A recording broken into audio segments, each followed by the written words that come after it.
Bonjour mon frère, bonjour ma sœur. Je ne sais pas comment va ta vie. Je ne connais pas les déserts que tu traverses dernièrement, mais j'ai une parole de Dieu pour toi aujourd'hui.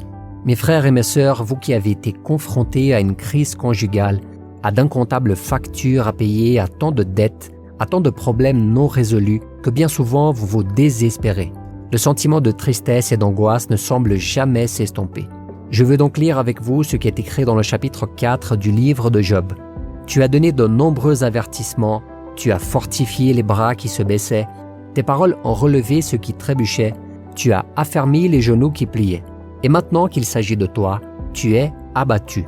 Maintenant que tu es atteint, tu es bouleversé.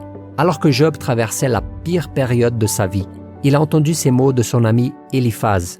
Nous savons que Job était un homme patient, un homme qui avait une grande foi. Mais comme raconte la parole de Dieu, un jour tout s'est écroulé.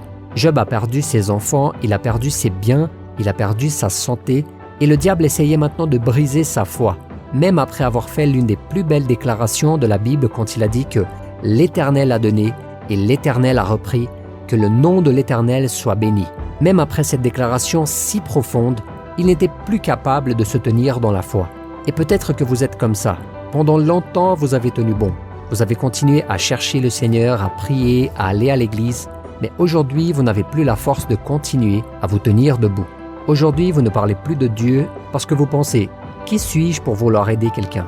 C'est moi qui ai besoin d'aide. » Mais mon frère, écoute ce que je vais te dire. Tu as le Saint-Esprit de Dieu et même si tu te sens faible et incapable, sache que ta force vient de Dieu. Et vous n'avez pas à vous fier à vos sentiments car la Bible dit que le juste vivra par la foi. Alors mon frère, crois que même quand tu es faible, c'est quand la puissance de Dieu se perfectionne dans ta vie. C'est justement quand tu n'as plus la force de sortir du lit, c'est précisément quand vous n'avez plus la force ou la volonté de prier que Dieu est présent dans votre vie et qu'il veut vous encourager. C'est là qu'il teste votre foi et qu'il veut que vous sortiez approuvé de cette situation. Lorsque nous regardons en arrière, nous pouvons nous souvenir de tant de déserts que nous avons affrontés et traversés, et il semble parfois que nous ne pourrons jamais en sortir, car nous ressentons une angoisse dans notre âme, comme s'il nous manquait quelque chose, vous savez. Mais c'est le Seigneur qui remplit ce vide lorsque nous dépendons de lui exclusivement. Parfois, nous avons l'impression qu'il y a un nuage sombre au-dessus de notre tête, et peut-être que la nuit venue, on ressent ce vide, cette angoisse, et on pense même à être en dépression. Mais en fait, c'est juste nous qui traversons le désert du Seigneur en ce moment. Et soyez sûrs, mes frères et mes sœurs, que le Seigneur ne vous donnera jamais un fardeau que vous ne pouvez pas porter. Et c'est exactement dans ces moments difficiles qu'il faut entendre la parole de Dieu et saisir les promesses du Seigneur. Vous devez vous rappeler de tout ce que Dieu vous a promis, et même si vous ne voyez pas d'issue, même si vous savez que tout cela ne peut pas se réaliser, prenez la décision d'adorer Dieu. C'est pourquoi je veux vous encourager. Louez le Seigneur, même lorsque vous pensez que rien ne se passera, car le Seigneur est fidèle, et tout ce qu'il vous faut, c'est sa grâce. C'est exactement ce qu'il a dit à l'apôtre Paul lorsqu'il souffrait de son écharde dans le corps. Le Seigneur lui a dit « Paul, ma grâce te suffit, car ma puissance s'accomplit dans ta faiblesse. » Alors mon frère et ma sœur, bien que ton désert ne soit pas terminé aujourd'hui, rends gloire au Seigneur.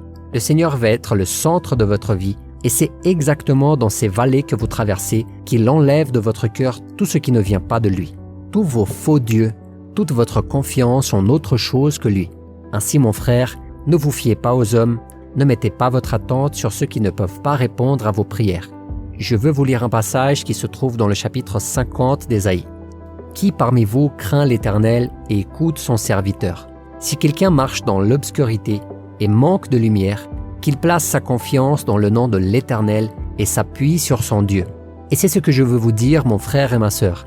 Dépendez de votre Dieu. Ne dépendez pas de votre argent. Ne dépendez pas de votre famille, de votre pasteur, de vos amis. Dépendez de Dieu et il vous honorera. Amen. La parole de Dieu dit que celui qui s'abaisse sera élevé. Donc plus tu t'abaisses devant le Seigneur, plus tu cherches le Seigneur et reconnais que tu es faible, que tu es petit, plus le Seigneur deviendra grand dans ta vie. Car le royaume de Dieu est pour les petits et c'est aux petits que le Seigneur révèle son intimité. Et il fait ça seulement pour ceux qui reconnaissent que sans Dieu, ils ne sont rien. C'est seulement pour eux que les promesses du Seigneur sont faites. Amen. J'espère que le Seigneur fera un travail merveilleux dans votre vie, tout comme il a fait dans la vie de Job. Aujourd'hui, vous traversez peut-être une période difficile. Aujourd'hui, vous n'avez peut-être pas la force de prier, de chercher le Seigneur, ou de prêcher sa parole. Mais gardez la foi, car un jour le Seigneur vous relèvera. Peut-être que ce sera aujourd'hui, peut-être que ce sera demain. Ça n'a pas d'importance. Restez dans la dépendance de Dieu. Ne faites pas un pas sans être guidé par le Seigneur, et vous serez guidé par le Saint-Esprit. Je vous l'assure. Et je me souviens d'un moment qui m'est arrivé il y a plusieurs années, vous savez, alors que je traversais un moment de décision et que j'étais dans une impasse. Je ne savais pas quelle issue Dieu avait pour moi à ce moment-là. Alors que je priais, le Seigneur m'a montré que j'étais dans une pièce très sombre et la seule chose qui éclairait mon chemin était une lanterne que je pointais vers mes pieds. Et à chaque pas que je faisais, la lanterne m'éclairait. Et le Seigneur m'a dit, « Continue à dépendre de moi. Dépends de ma parole, car elle sera la lampe à tes pieds en ces jours de ténèbres. » Et aujourd'hui, grâce à Dieu, je vois combien le Seigneur m'a guidé et combien le Seigneur m'a béni. Et c'est pour cette raison que je suis ici pour vous dire que cette phase passera, mon frère et ma sœur. La lumière de Jésus brillera dans votre vie et beaucoup verront le témoignage de votre vie. Tous verront l'œuvre que le Seigneur fera dans ta vie et ils commenceront à faire confiance à Dieu aussi. Amen. Et maintenant, je veux prier pour vous, vous qui avez traversé toutes ces choses dont j'ai parlé dans cette vidéo, vous qui avez besoin de direction, vous qui avez besoin du réconfort du Seigneur. Si vous le pouvez, fermez vos yeux et priez avec moi. Seigneur mon Dieu et mon Père, je me tiens devant toi maintenant pour te remercier pour ce moment très spécial où nous avons entendu ta parole, où nous avons été réconfortés par tes promesses. Mais en ce moment, je te demande de placer ta main puissante sur la vie de ce frère et de cette sœur qui m'écoutent en ce moment. Que le Seigneur nous apporte cette paix qui va au-delà de toute compréhension humaine. Seigneur, que tu puisses nous renouveler par ta présence, par ta parole et par ton Saint-Esprit. Seigneur, tout comme il est écrit que celui qui a commencé en nous cette bonne œuvre en poursuivra l'accomplissement jusqu'à son terme.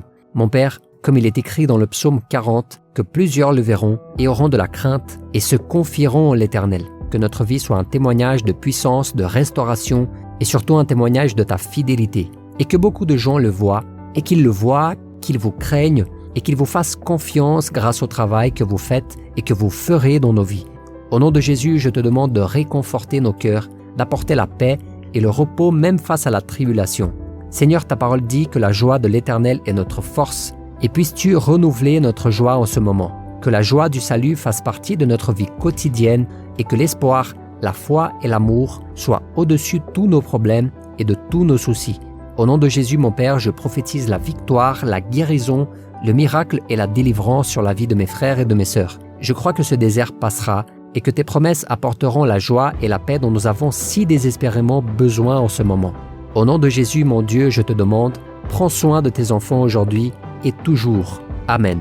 Alors si vous avez aimé ce message, partagez-le avec vos amis sur WhatsApp, sur Facebook et sur tous vos réseaux sociaux. Laissez votre commentaire ci-dessous avant de quitter. Si ce type de message vous plaît et que vous voulez soutenir notre travail, considérez devenir un membre officiel en cliquant maintenant sur le bouton « Rejoindre » et regardez l'une de ces autres vidéos que nous avons laissées en recommandation pour vous. Que Dieu vous bénisse, je vous attends dans la prochaine vidéo.